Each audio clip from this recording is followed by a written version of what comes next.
The wind, sweeping down from the timberline, carried the cold promise of an early frost. On the creaking porch of the mending shop at the far edge of Teller's Creek, the air was thick with tension. A man stood over the wooden railing, his hand heavy on a finished piece of harness leather. His voice carried the stubborn weight of someone who believed a woman alone would eventually give in. He was offering half of what had been agreed, his posture a silent threat in the dimming light. Josephine stood in the doorway, her shoulders set, her chin raised, refusing to step back, though her fingers gripped the doorframe until her knuckles turned white. And then, from the dust of the road, a shadow fell across the porch. The steady thump of a horse's hooves stopped. A tall stranger sat in the saddle, his hat tilted low, casting his face in shadow. He didn't draw a weapon or raise his voice. He simply looked at the man on the porch and spoke. "Everything all right, ma'am?" The stranger's voice was low, carrying the smooth resonance of river stones tumbling in deep water. It possessed an unyielding gravity that made the man freeze. His hand on the leather stayed still. The customer slowly turned, narrow-eyed, taking in the stranger, the dust-coated duster, the calm way he sat his horse, and the absolute absence of fear. There was an unspoken understanding on the frontier. The dangerous men were rarely the ones who shouted. They were the ones who watched in silence, waiting for the dust to settle. For a long, agonizing moment, the only sound was the wind sighing through the dry scrub grass. Have you ever stood in a moment where a single word could change the course of a life, feeling the sheer weight of silence before the storm? It is in these quiet spaces that the true character of a man is revealed. To understand the silent current that passed between the widow and the quiet cowboy on that cold afternoon, one must look back to the beginning, to the edge of Teller's Creek where the town thinned into nothingness. Josephine Calloway's shop sat past the livery, past the last of the storefronts, past a long stretch of scrub grass that nobody had found a purpose for. For 6 long years, she had lived and worked there alone. She survived on the margins, taking in things worn down to the thread, clothing worn through at the knees, feed sacks, and harness leather that had lost its suppleness. She mended them with a steady hand, finding a quiet purpose in saving what others had abandoned. The townspeople knew where to find her when they needed her, but the rest of the time, they left her to the silence she so clearly craved. It was a mutual agreement, born of respect and a shared understanding of grief. Every evening, Josephine would step onto her porch and place a single candle in a worn tin holder on the railing. She would light it, watching the small flame flare to life against the gathering dark. She was always there, sitting in her rocking chair when the rest of Teller's Creek had gone inside. The tiny flame stood steady beside her, a solitary beacon in the empty night. In bad weather, she carried the candle inside, placing it in the east window where its light could still be seen from the road. The town had stopped asking about the candle years ago. It had simply become a part of the landscape, as timeless and unquestioned as the scrub grass and the empty road that stretched out into the dark wilderness beyond. It was on a damp Wednesday morning in early summer when the stranger first rode into Teller's Creek. He drifted in with the fog, his gray horse moving with a slow, tired gait. He walked into the general store and placed a damaged saddle strap on the counter. Lydia Hale, the woman behind the counter, picked it up. She turned it over, running her thumb along the failing seam where a previous repair was pulling apart, and set it down.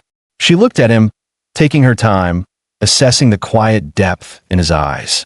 He stood there, hands resting on his belt, entirely comfortable with the silence. "Working out of the Aldrin Ranch," he said. "Name's Cooper."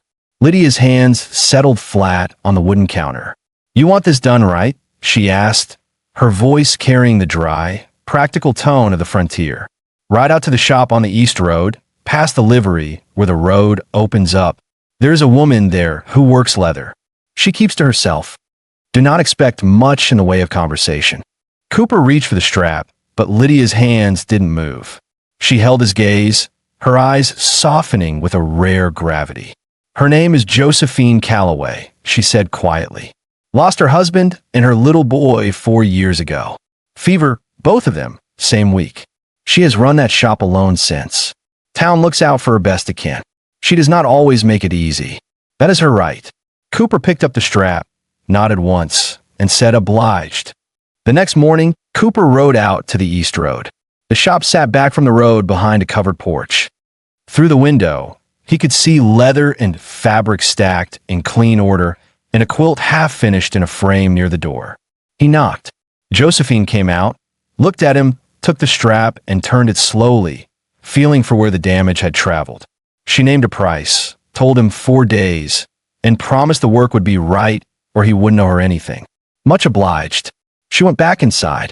On the porch rail, the small tin candle holder sat empty in the morning light, waiting for evening. Have you ever wondered how two souls, both carrying silent storms inside them, can recognize each other without speaking a single word of their pain?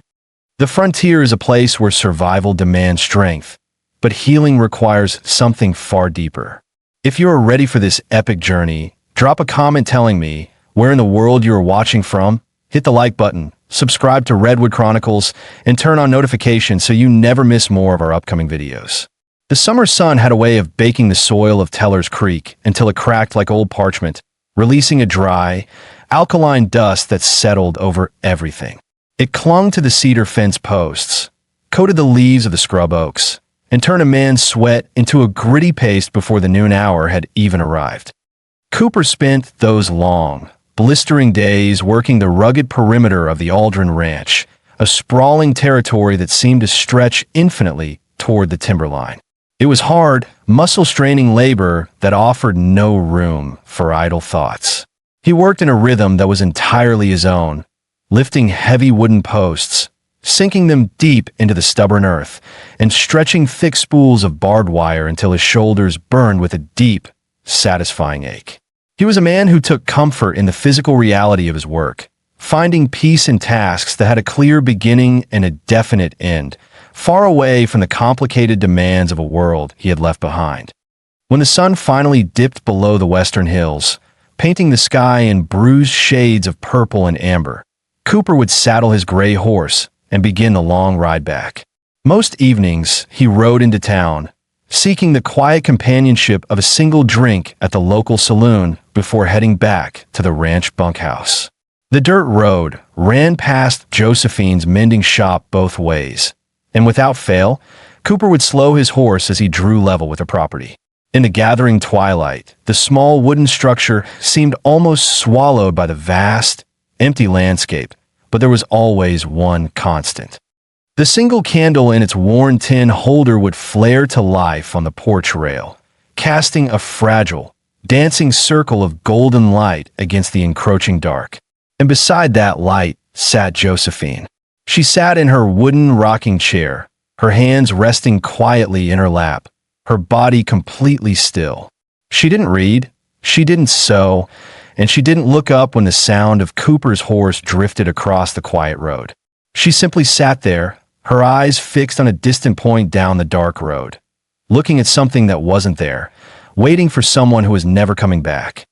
Cooper had seen many lonely people in his travels across the frontier, but there was something unique about the widow's solitude.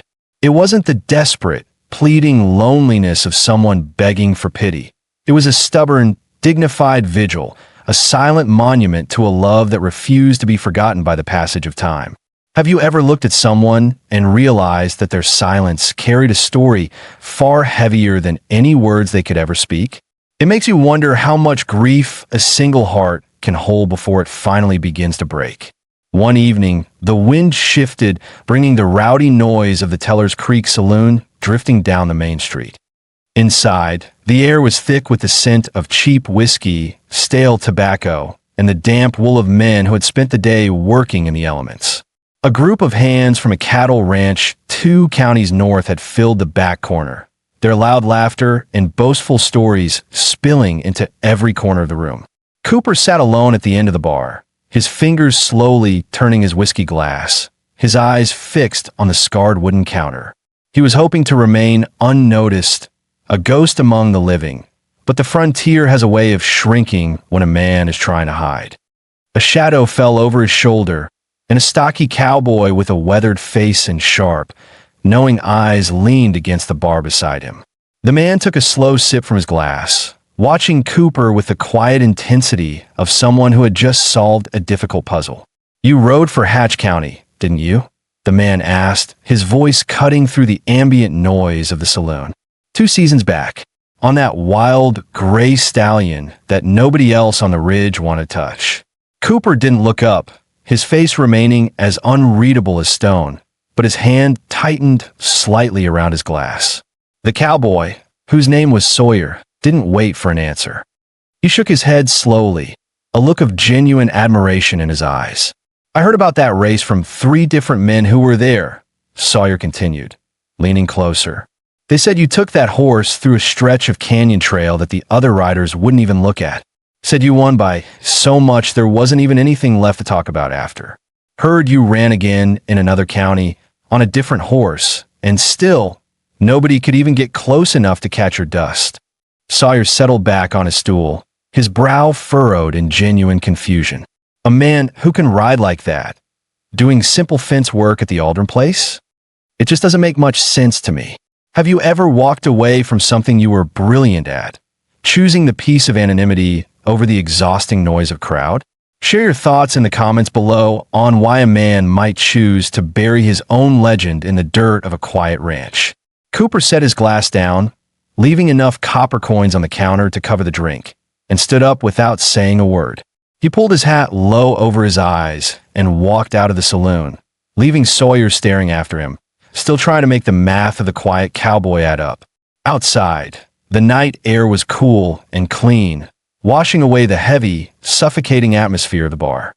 Cooper mounted his horse and rode back east, the steady, rhythmic beat of the hooves a familiar comfort in the dark. As he passed the mending shop, the candle was still burning on the rail, its small flame standing straight in the still air. Josephine sat beside it, her silhouette dark and unmoving against the wooden wall. She did not turn her head as he rode by, and Cooper did not slow his horse, but the silence between them felt deeper, as if they were both keeping secret from a world that was constantly trying to pry them open. On the 4th day, Cooper returned to the shop to collect his repaired saddle strap. When he knocked, the door opened slowly, and Josephine stood in the entry.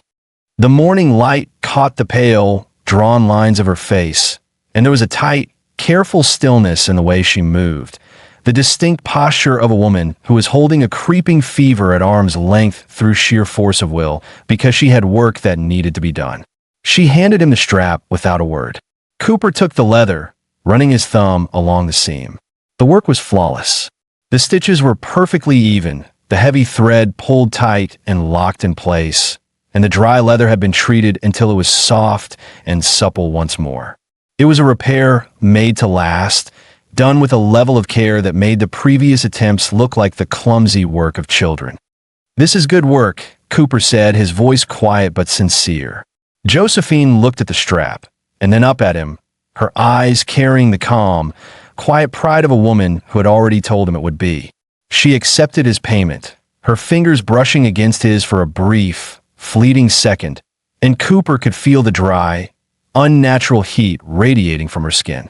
Before he could speak, she stepped back and closed the door, leaving him alone on the porch where the tin candle holder sat cold and empty in the bright morning sun, waiting for the dark to return.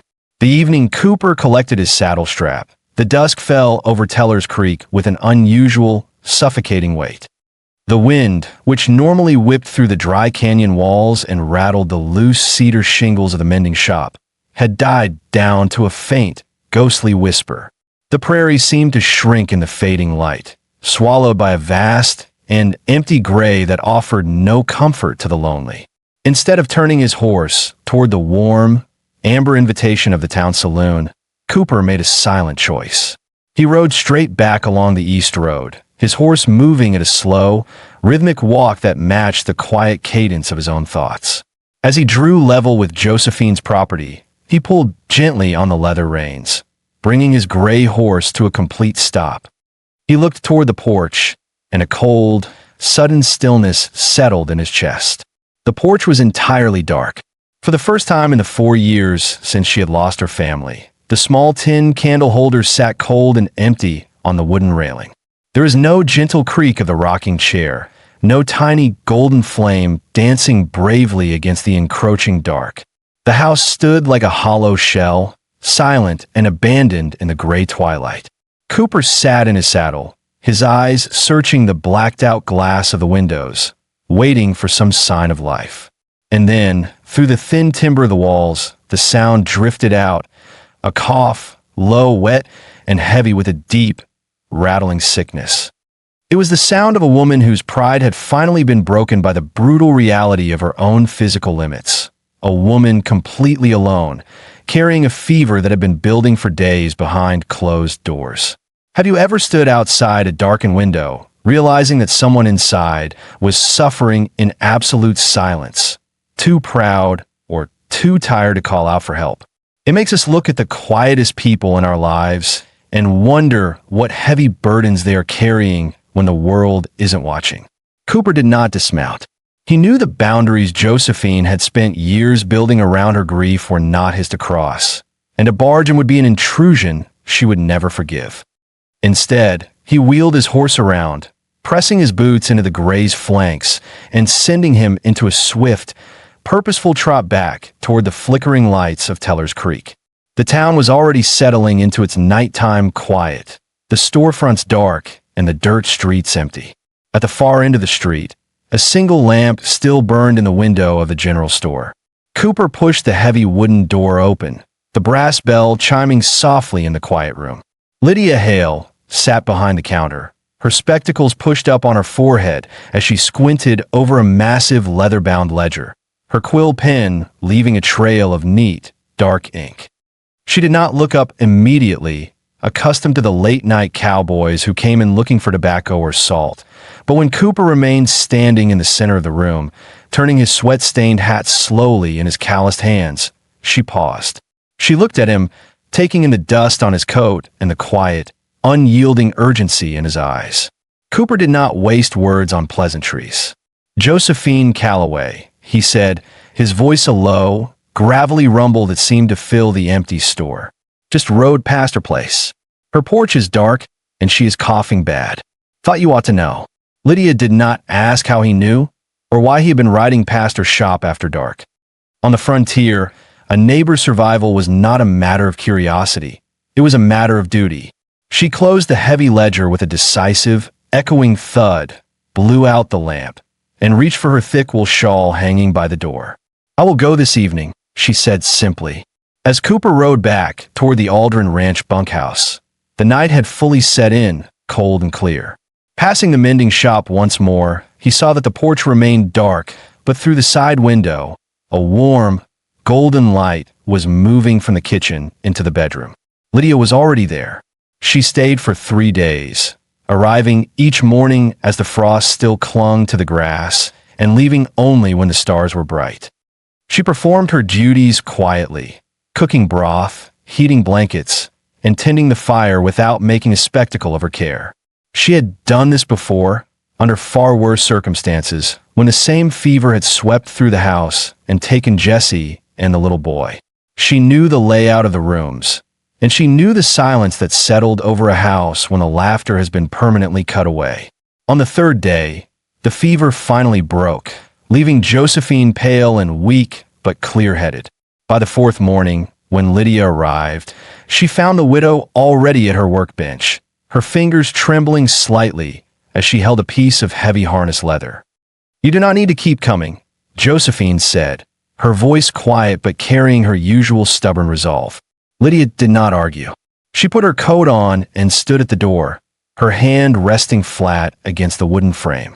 She looked out at the long, empty road rather than back into the room, choosing to deliver her final words to the landscape itself. "A man came to me the other night," Lydia said softly. "Said you sounded sick. Said someone ought to check in on you. It was Cooper, from the Aldrin Ranch. I expect you already knew." The door swung shut, the latch clicking into place. Josephine stood entirely still, her hand resting on the cold leather, her eyes fixed on the empty wood of the door. The silence in the room felt different now, no longer a shield to keep the world out, but a space that had been gently entered by someone she barely knew. Slowly, she walked to the window and looked out. The road was gray and empty in the flat morning light. On the porch rail, the tin candle holder sat cold and worn, waiting for the evening to return. She stood there for a long time, watching the empty stretch of road where the quiet cowboy rode every day, wondering how a stranger could look at her darkness and know exactly when the light had gone out. Have you ever had someone notice your silent absence, stepping in to help without asking for a single word of thanks or recognition? Share your thoughts in the comments on how a small, quiet act of kindness can begin to rebuild a broken heart. Chapter 4. The Invitation and the Amber Light. The sky on Thursday afternoon was the color of wet slate, heavy and low, pressing down on the jagged horizon of Teller's Creek. The wind had died back to a faint, hollow hum, leaving the air thick with the scent of pine needle grease and dry prairie dust. Cooper was riding back from the far eastern fence lines of the Aldrin place, his gray horse moving with the slow, tired purpose of an animal that knew its day's labor was done.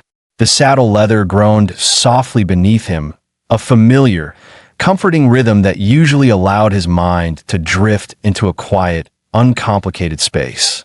But as he drew level with the mending shop, the air shifted and the easy peace of the road vanished. From the covered porch, the sound of a man's voice carried across the scrub grass. It wasn't a shout, nor did it carry the hot, sudden heat of anger. Instead, it possessed a flat, calculated patience, the cold, unyielding pressure of someone who had already decided exactly how the conversation was going to end, believing that if he simply stayed stubborn enough, a woman alone would eventually give in before he gave up. Josephine stood in the doorway, her shoulders squared, her chin lifted high against the dimming sky. In her hands, she held a finished bridle, her fingers gripping the thick leather so tightly that her knuckles showed white. The man was refusing to pay the price they had agreed upon, his posture a silent, heavy demand in the gray light. Cooper did not hesitate. He pulled back on the reins, bringing his gray horse to a gentle, deliberate stop at the edge of the road. He sat quiet in the saddle, his boots resting easy in the stirrups, his hands relaxed on the saddle horn. He didn't reach for his Winchester or touch the heavy iron at his hip. He simply looked past the customer, his eyes settling directly on Josephine's pale, resolute face. "Everything all right, ma'am?" he asked. The question was not loud, nor was it pointed at the man on the porch. It was delivered in the easy, conversational tone of someone who had nothing but time, simply checking on a neighbor as he passed. The man on the porch froze. He slowly turned his head, his narrow eyes taking in the tall rider, the dusty duster, and the calm, unmoving gray horse. He felt the sudden, crushing weight of the silence that followed. What made the intrusion worse was that Cooper had not even acknowledged him. The question had been directed entirely to the widow, rendering the customer's aggressive posture completely useless. The man looked back at Josephine, then at the heavy bridle in her hands, and realized the mathematics of the situation had changed. Slowly, with a sour grimace, he reached into his pocket, counted out the exact silver coins they had agreed upon, and set them with a sharp, metallic click on the wooden railing. He snatched the bridle and walked off down the dirt road, his heavy boots kicking up small puffs of gray dust that quickly dissolved into the quiet air. Josephine did not watch the man go. Her eyes stayed on Cooper, her gaze carrying a deep, unreadable intensity. The silence between them lingered, stretching across the dusty yard like a physical thread. For 6 years, she had fought every battle alone, building a thick, impenetrable wall around her life to keep the world's pity out. Yet this quiet cowboy had dismantled a threat without a single loud word or a dramatic display of force. Slowly, she let her hands drop to her sides, her shoulders relaxing just a fraction. "Have you eaten?" she asked. Cooper looked at her for a long moment, his face shadowed beneath the brim of his hat. He didn't answer right away, as if measuring the weight of the invitation and what it meant for both of them. Then, with a slow, decisive nod, he swung down from his saddle. He tied his gray horse to the porch rail, walked up the wooden steps, and sat down on the top step to wait, his back resting against the cedar post, his eyes watching the road as the twilight deepened. Inside the small kitchen, the simple sounds of domestic life began to fill the quiet house. The dry scrape of a match, the sudden, warm crackle of kindling in the iron stove, and the comforting aroma of wood smoke drifting up from the chimney. Josephine worked in silence, her movements methodical and practiced. She made hot biscuits, her hands working the flour with a steady rhythm, and fried thick slices of salted pork until the kitchen was filled with a rich, savory warmth. She didn't hurry, and Cooper didn't move from his spot on the step, entirely comfortable with the waiting. When the food was ready, she came to the door and spoke without preamble. "It's on the table." Cooper stood, removed his hat, and stepped into the warm interior of the cabin. The room was simple, clean, and sparse, carrying the quiet order of a person who had eliminated everything unnecessary from her life. In the center of the room sat a scarred wooden table, and on it, a single oil lamp cast a warm, amber glow that chased the shadows into the corners of the room. He sat down across from her, his large, calloused hands resting flat on the clean wood. Josephine poured his coffee without asking if he wanted it, her hands steady as she filled the tin cup to the brim. They ate in a silence that felt entirely different from the heavy, suffocating isolation of their individual lives. They spoke only of practical things. The bitter cold that was starting to creep down from the mountains, the muddy condition of the East Road after the last heavy rain, and the work backing up in her shop. Cooper answered what he was asked, his words sparse but sincere, letting the quiet spaces between their sentences sit undisturbed, like dust settling in an empty room. Have you ever sat across from someone in perfect silence, realizing that you didn't need to fill the void with words to feel entirely understood? It is a rare and beautiful thing when two people can share a space without the pressure of performing for one another. Share your thoughts in the comments below on how true comfort is often found in the quietest moments of our lives. After a long while, Josephine set her coffee cup down. The amber light of the lamp caught the soft, reflective depth in her eyes as she looked across the table, her voice dropping to a quiet, level tone. "Lydia told me it was you," she said. "The night I was sick." Cooper's fingers turned his tin cup slowly on the scarred wood, his eyes fixed on the dark liquid within.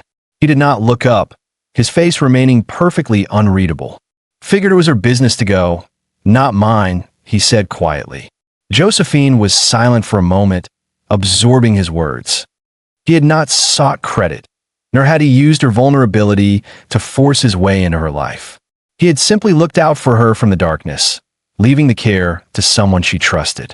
Slowly, she stood up, took the blue enameled coffee pot from the stove, and refilled both of their cups. They sat together for another hour, talking in low voices about the fence lines along the creek and the coming winter, until the town of Teller's Creek had gone completely dark and silent. When Cooper finally stood and took his hat from the table, his shadow stretched long and dark across the wooden wall. "Thank you for supper," he said. Josephine stood in the doorway, her shawl pulled tight around her shoulders, and watched as he untied his horse. "Good night, Cooper," she whispered. She stood on the creaking porch, listening to the rhythmic, steady beat of his horse's hooves moving off down the road until the sound was entirely swallowed by the vast, empty dark. Beside her, the single candle on the rail burned straight and true in the still air, the only light left on that lonely end of town. The autumn came on hard and fast, as it always did in the high country, dropping down from the timberline in a single, freezing night that left the valley carpeted in heavy white frost. The dry, baking heat of the summer was instantly swept away by a biting, clean wind that smelled of wet slate and distant snow. With the season winding down, the heavy work at the Aldrin Ranch began to thin out. Cooper, who had a reputation for quiet reliability, took on fence-mending work at a smaller, quieter operation just west of town. It was solitary, steady labor that started when the frost was still thick on the cedar rails and ended before the sun had fully slipped behind the mountains. Because his new work brought him closer to the settlement, Cooper began staying later at Josephine's mending shop. It was a transition that happened without a single word of discussion or agreement. Neither of them remarked on the extra hour he sat by her hearth, or the way the oil lamp in the kitchen window seemed to burn just a little longer each evening. In a world where people were constantly negotiating their boundaries with loud, demanding declarations, their connection grew in the quiet spaces, built on a foundation of unspoken understanding. Have you ever noticed how the most significant changes in our lives often happen without any fanfare, settling into our routines so quietly that we only realize they have occurred long after they have become permanent? One Tuesday evening, the wind was rattling the loose pine siding of the shop, carrying a bitter chill that made the iron stove creak as it fought to keep the cold at bay. Cooper walked into the shop to find Josephine struggling with a massive length of stiff, heavy canvas. A late commission piece from the local feed merchant that needed to be cut, marked, and stitched before the morning wagons rolled out. The material was cold, stubborn, and unyielding, fighting against her fingers as she tried to hold it flat against the scarred wooden workbench. Her breath was coming in short, frustrated puffs, her knuckles white with the strain of trying to force the heavy fabric to obey. Without a word, Cooper took off his hat and set it on the nearby shelf. He walked over to the workbench, stepping into her space with a quiet, easy grace that carried no threat. He didn't offer a patronizing word of pity or ask if she needed a man's help. He simply reached out his large, leather-tough hands and laid them flat on the far edge of the canvas, using his physical weight to anchor the stubborn material against the wood. Josephine paused for a single, fleeting second, her eyes dropping to his hands, then up to his calm, shadowed face. She didn't say thank you. She didn't need to. She simply picked up her heavy shears, the metal blades cutting through the taut canvas with a clean, rhythmic hiss that filled the quiet room. They worked together in a seamless, instinctive rhythm. Where the fabric buckled, Cooper's fingers were already there, smoothing it flat. Where she needed to turn the massive sheet, he anticipated the move, shifting his weight and holding the crease until she could mark it with her chalk. It was an unvoiced alliance, a dance of two pairs of hands that had both spent a lifetime dealing with difficult, unyielding things. The work, which would have taken Josephine hours of exhausting, lonely struggle, was finished before the fire in the stove had even begun to die down. When the last piece was stacked neatly on the counter, Josephine wiped her hands on her apron and went to the stove. She poured 2 cups of hot, black coffee and carried them to the table. Cooper sat down across from her, his large frame relaxing into the wooden chair. As he slowly turned his tin cup in his hands, he began to tell her about a young, half-wild mare at the smaller ranch where he was working. "She's a skittish thing," Cooper said, his voice a low, soothing murmur that seemed to carry the quiet rhythm of the trail. "Still trying to decide about the people around her. Every time someone gets too close or tries to force a saddle on her before she's ready, she bolts. She doesn't need breaking, and she doesn't need training. She just needs someone to stand in the corral and let her realize that the quiet isn't a trap." Josephine listened, her chin resting in her hand, her eyes fixed on the tiny golden flame of the oil lamp between them. She knew Cooper was talking about the horse, but she also knew, with a deep and sudden certainty, that he was talking about her. He had recognized the wild, defensive instinct that made her bolt whenever anyone tried to push past the wall she had built around her grief. He had understood that she didn't need to be fixed, and she didn't need to be saved. She simply needed a solid, unmoving presence that was willing to stand in the quiet with her, asking for nothing in return. Have you ever met someone who understood your wild, defensive walls without you ever having to explain them? It is an extraordinary feeling when someone looks at your guarded heart and, instead of trying to force their way in, simply chooses to wait patiently until you are ready to open the gate. Share your thoughts in the comments below on how true patience is often the greatest act of love a person can offer. As the evening settled into its late, peaceful quiet, Josephine stood up from the table and walked back to her workbench to tidy her tools. Cooper stayed in his chair, his presence a warm, solid comfort in the room. Without turning to look at him, her fingers tracing the worn wooden handle of her favorite leather awl, she spoke into the silence.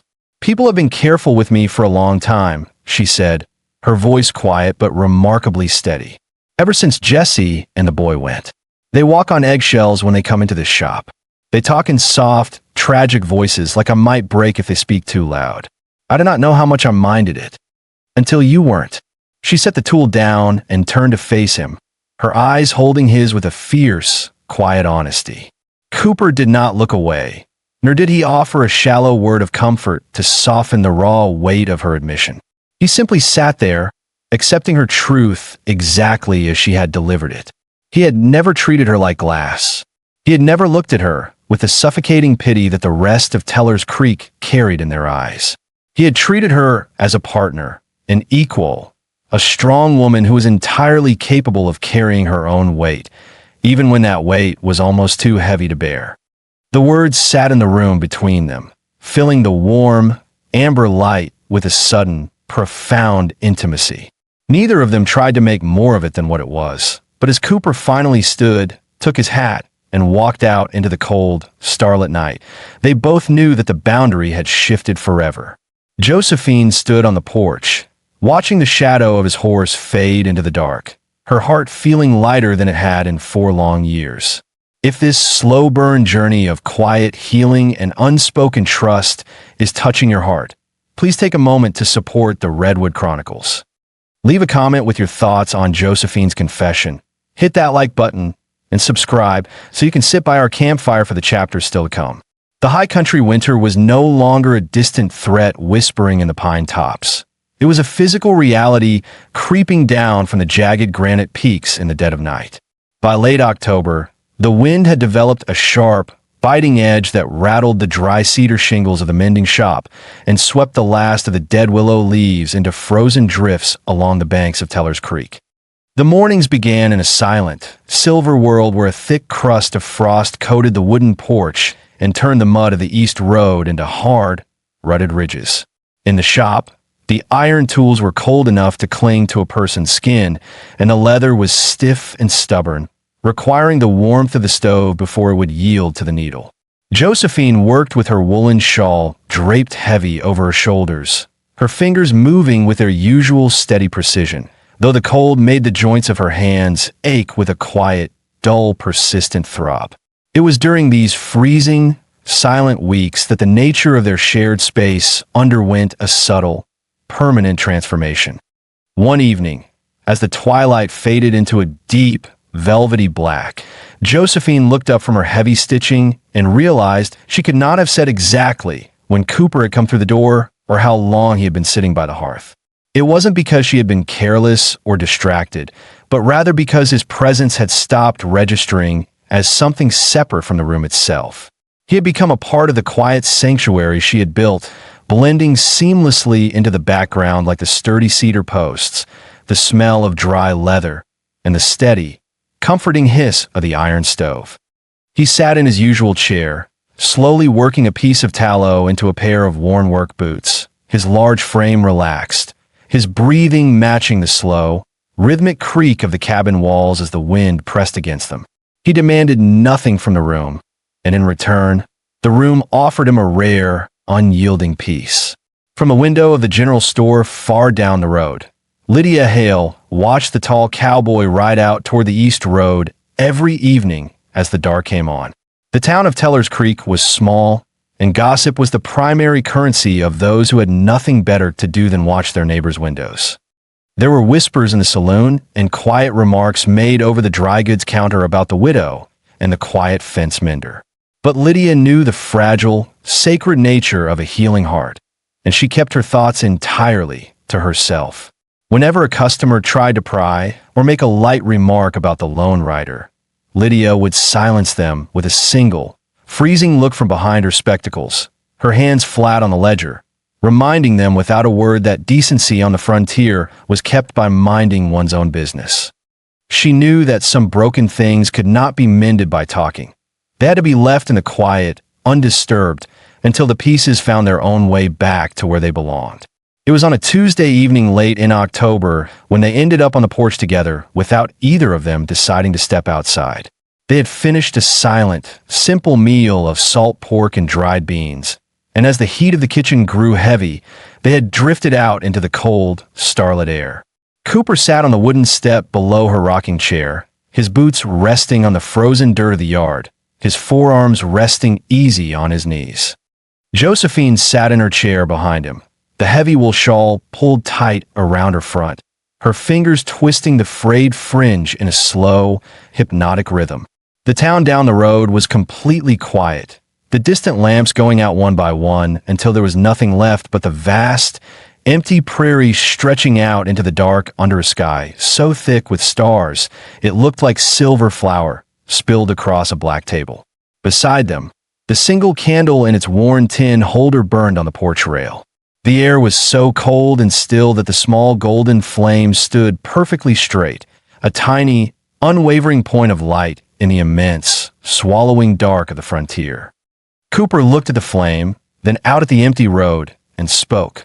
His voice was a low, gentle rumble that seemed to carry the quiet depth of the night itself. "You light it every evening?" he asked. It wasn't quite a question. It was an invitation, delivered without pressure, giving her the space to answer or let the silence return. Josephine looked at the flame, her eyes reflecting the tiny, dancing light. "Jesse used to read to our boy in the evenings," she said, her voice dropping into a quiet, rhythmic cadence she hadn't used in 4 long years. "By candlelight, the 3 of us on this porch in the warm months. Inside at the east window, when it turned cold." He had a voice for it, slower than how he talked regular, like the stories deserved to be taken that way. She paused, her fingers stopping their movement on the shawl. They both went in the same week. For years ago, this past spring, down the road, a door would open and close, and then the night would go quiet again. I did not see a reason to stop putting it out. Cooper sat with that. He didn't reach for the shallow, empty words of comfort that the townsfolk had spent years offering her. He didn't tell her that time would heal the wound, or that they were in a better place, or try to make the grief smaller than it was. He knew that a love that deep was worth the weight of the sorrow it left behind. He simply picked up his hat from the step, turned it once in his large, calloused hands, and set it back down, letting her loss exist in the quiet air between them, without trying to correct it. They stayed there on the porch for a long time, the silence between them deep and comfortable, until the candle burned low and the frost began to silver the edges of the steps. Have you ever experienced a loss so heavy, or a sorrow so deep, that the well-meaning words of others felt like a burden, and the only true comfort you could find was in the quiet, steady presence of someone who simply sat with you in the dark without asking you to change? It is in these unspoken spaces of mutual respect that our heaviest burdens finally begin to feel lighter. Share your own stories of quiet comfort and silent understanding in the comments below. If you are deeply moved by Cooper's quiet respect and Josephine's enduring devotion, please take a moment to like this video, share it with someone who needs to know they are not alone in their vigil, and subscribe to Redwood Chronicles so you can continue this journey of healing with us. The days that followed their conversation on the porch were marked by a quiet, unyielding stillness that seemed to settle over the very wood of the mending shop.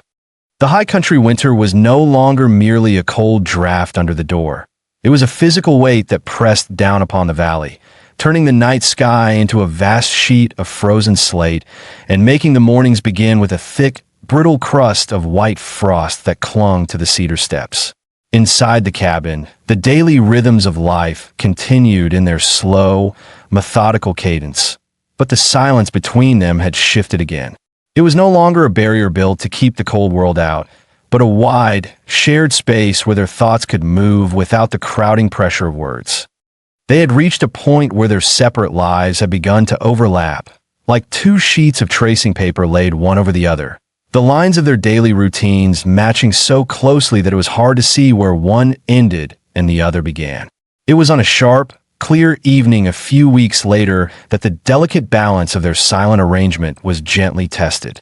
Supper had ended, a simple meal of cornbread and dried beef that they had shared in the warm, amber glow of the kitchen table. Josephine stood at the wash basin, her hands immersed in the warm, soapy water as she slowly cleaned the tin plates, her back turned to the room. Behind her, she heard the distinct, heavy scrape of Cooper's wooden chair pushing back from the table. She did not turn around, assuming with a quiet, familiar pang of regret that he was reaching for his grease-stained hat from the wooden peg by the door, preparing to make the long, cold ride back to his drafty quarters of the ranch. She expected the latch to click, the door to swing open, and the cold wind of the prairie to sweep across the floorboards as he made his exit. But the expected sequence of sounds did not follow. Instead, the heavy oak door opened, and then there was only the hollow whistle of the winter wind and the sudden, freezing draft that chased the warmth from her ankles. She dried her hands slowly on her linen apron and walked to the doorway, looking out onto the dark, shadowed porch. Cooper was not descending the wooden steps, nor was he sitting on his usual post. He stood at the edge of the porch rail, his tall frame silhouetted against the dark blue of the night, holding his hat in both hands rather than wearing it.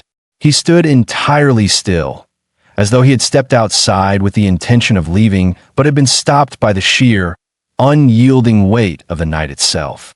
On the wooden railing beside him, the single candle burned in its tin holder, its small golden flame flickering slightly in the cold, dry breeze.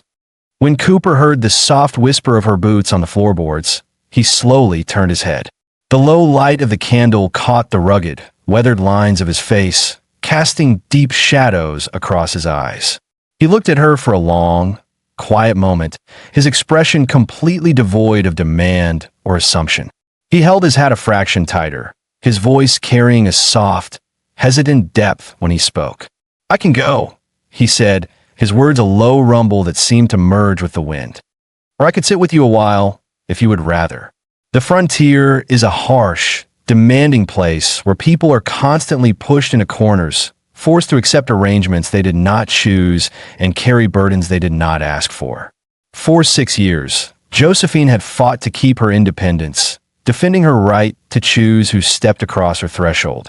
But standing there in the cold dark, looking at the quiet cowboy who held his own presence in his hands like a gift he was entirely prepared to take back if it was not wanted, she felt the full, beautiful weight of the choice he had handed her. He was not pushing, he was not assuming, and he was not putting a thumb on either side of the scale. He was simply waiting, giving her the space to decide the shape of her own night. Have you ever stood at a threshold where a single, simple choice could either close the door on the past or open a quiet pathway into a future you never thought you would see again? It makes us realize how much courage it takes to let someone sit beside our deepest silences. "Sit," she said softly. Cooper did not hesitate. He nodded once, placed his hat back on his head, and walked over to the wooden steps, sitting down on the top step directly below her rocking chair, his broad shoulders resting near her knees. Josephine stepped back into the cabin, retrieved her heavy wool shawl, and came back out, settling into the familiar creak of her rocking chair.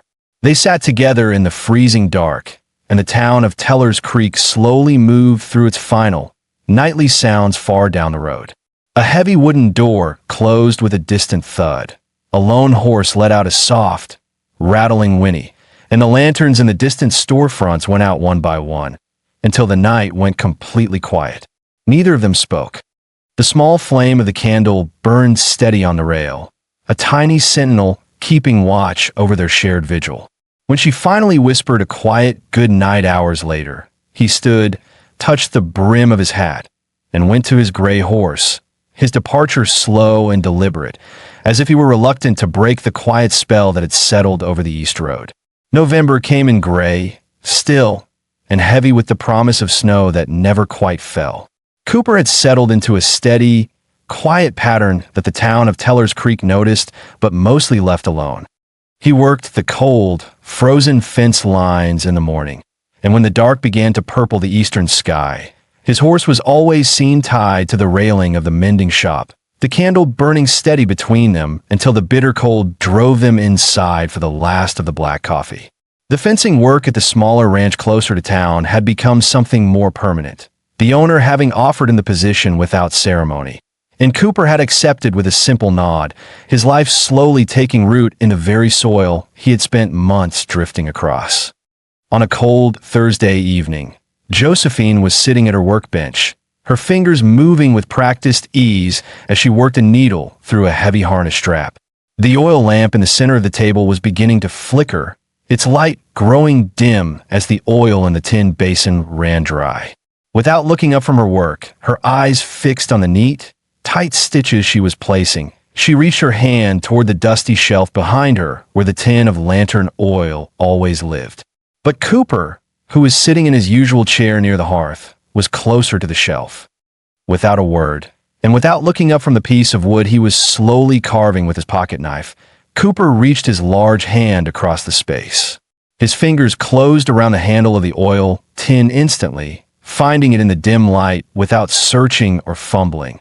The way a person finds something in a room they have lived in for so many years that their hand simply knows where things live. He set the tin quietly on the workbench beside her and went back to his carving. Josephine stopped her needle. She looked at the tin, then at Cooper's calm, unmoving profile, a deep, sudden warmth blooming in her chest against the bitter winter cold. She realized then how quietly a person could enter a room, how gently their movements could align with yours before anyone ever dared to call it belonging. The frost on the windows of the mending shop was thick and feather-like, catching the first pale blue light of dawn as it crept over the high timberline. Josephine stood at her workbench, her fingers cold but steady as she pulled a heavy, weathered harness strap through her hands. Her touch was light but knowing, feeling along the dry grain of the leather for the soft, thinning places where it wanted to give under pressure. On the frontier, you learn to read the history of a saddle or a strap through your fingertips, knowing exactly where the grit of the road had ground down the fibers and where the steady pull of a horse's shoulder had strained the seams. Shafts of morning light began to cut through the small glass panes, illuminating the dancing specks of dust that hung suspended in the chilly air. It was a quiet, lonely time of day, a time when the memories of what had been lost usually pressed heaviest against the walls of her heart. But today, the silence of the room did not feel hollow. The smell of cold ash in the stove and the familiar scent of saddle soap were joined by the faint, lingering memory of cedar smoke and hot coffee from the night before. The quiet was broken by the familiar, heavy thud of a boot on the porch rail, followed by the soft, dry creak of the front door swinging open. Josephine did not jump or turn around right away. Her hands remained on the leather, her heart rate steady, her body instantly recognizing the weight and cadence of the footsteps. Cooper stepped into the middle of the shop. He did not lean against the doorframe, nor did he move toward his usual chair by the cold hearth. He stood in the center of the wooden floor, holding his sweat-stained hat in both of his large, calloused hands, his broad shoulders squared but completely relaxed. The morning light caught the rugged, wind-carved lines of his face, casting a warm shadow under his eyes. He did not fill the room with noise or try to make his presence larger than it was. He simply existed there, matching the quiet, sacred order of her space.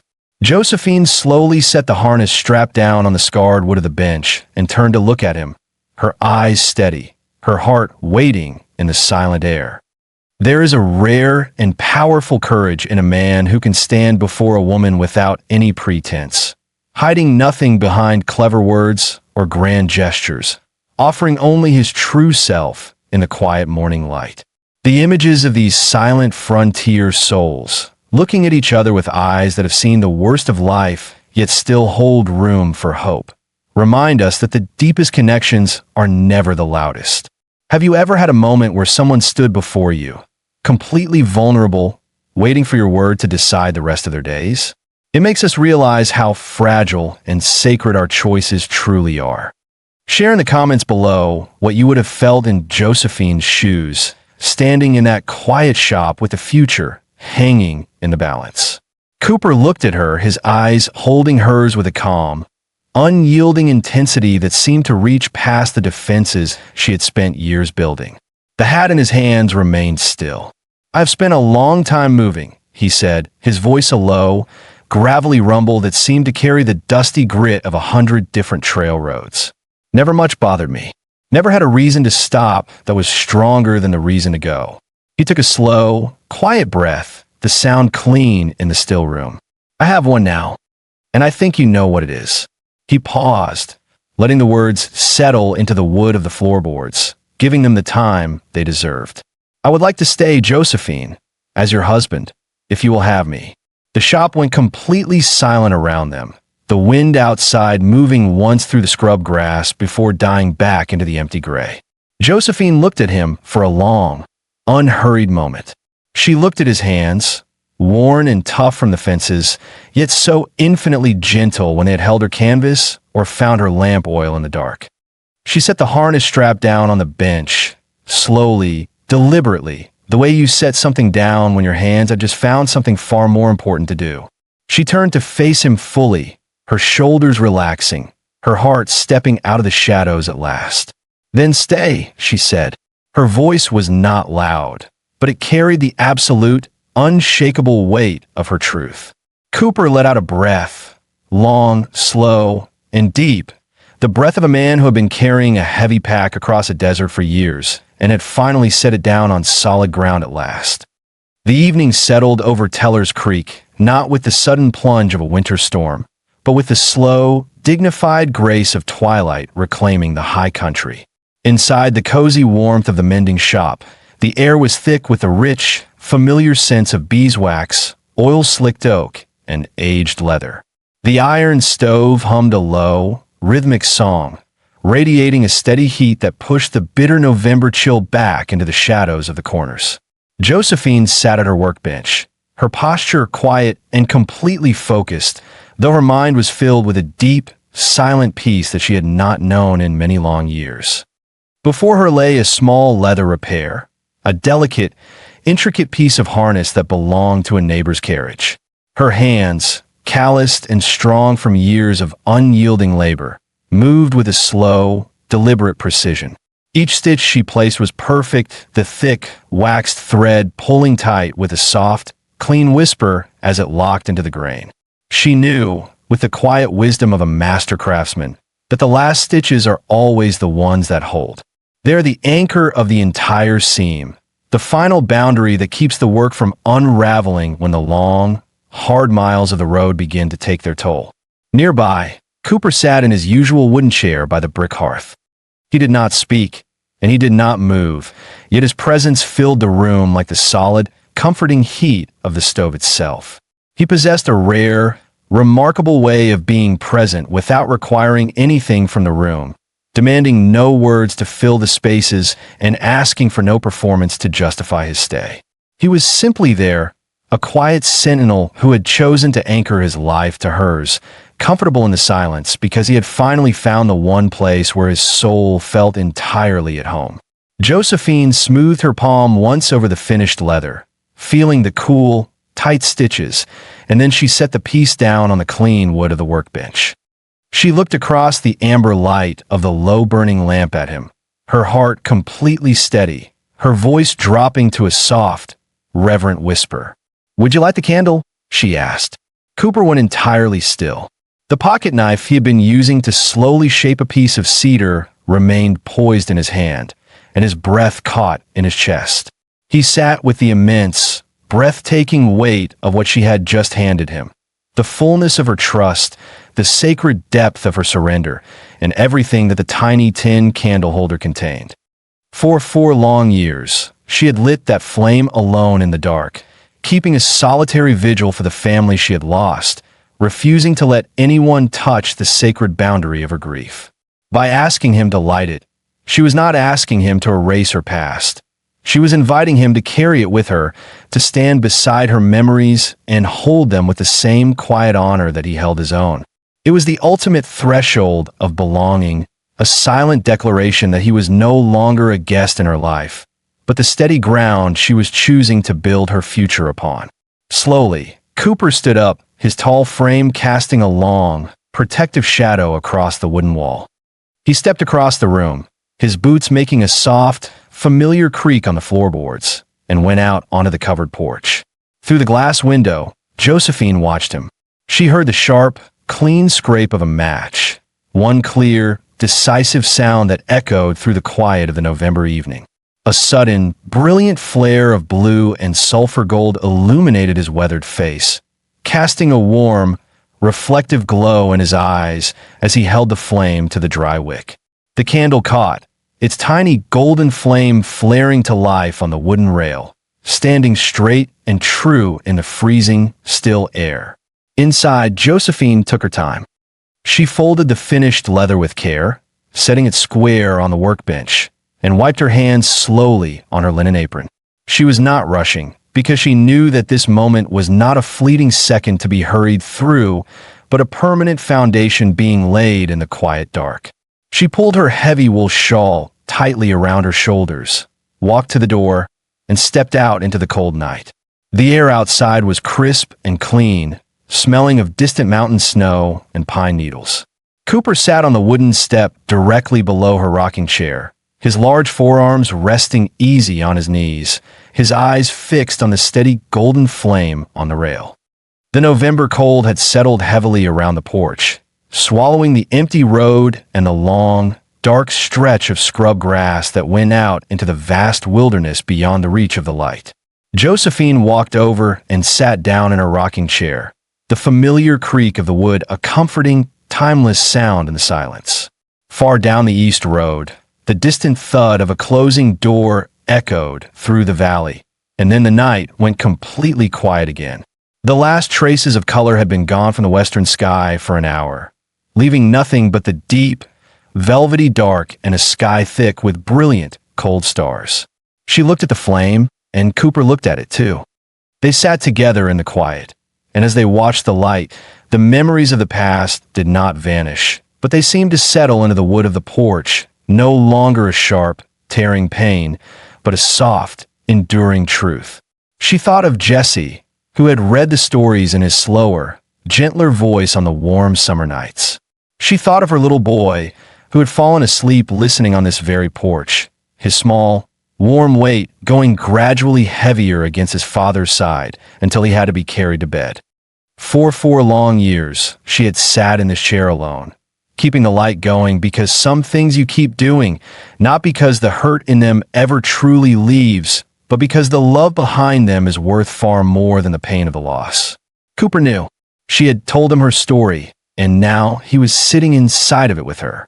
He sat on the step below her chair, his broad shoulder resting near her knee, holding her grief and her hope in his hands without trying to make either of them smaller, and without asking her to be anything other than what she was. The flame held against the dark, a tiny, defiant beacon of redemption on the edge of Teller's Creek. A horse whinnied softly in a distant pasture, a wooden latch clicked, and the vast, untamed frontier settled into its deep, nightly rest around them.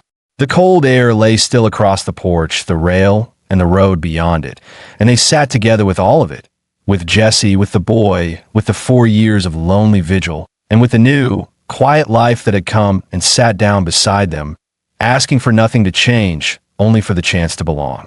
Neither of them spoke. The candle held, and that was enough. In a world that is constantly rushing toward the next loud distraction, where people so often look away from the quiet suffering of those around them, it is a rare and beautiful thing to find a soul willing to sit in the dark beside your silent storms. If Cooper's quiet devotion and Josephine's enduring strength have touched your heart, do not let this campfire go cold. Take a moment to share this story with someone who needs a reminder of hope. Hit that like button and leave a comment below with the words the candle burns to let us know you were here with us. Subscribe to Redwood Chronicles and turn on your notifications so you never miss another journey into the quiet, honorable depths of the frontier. Our stories live on.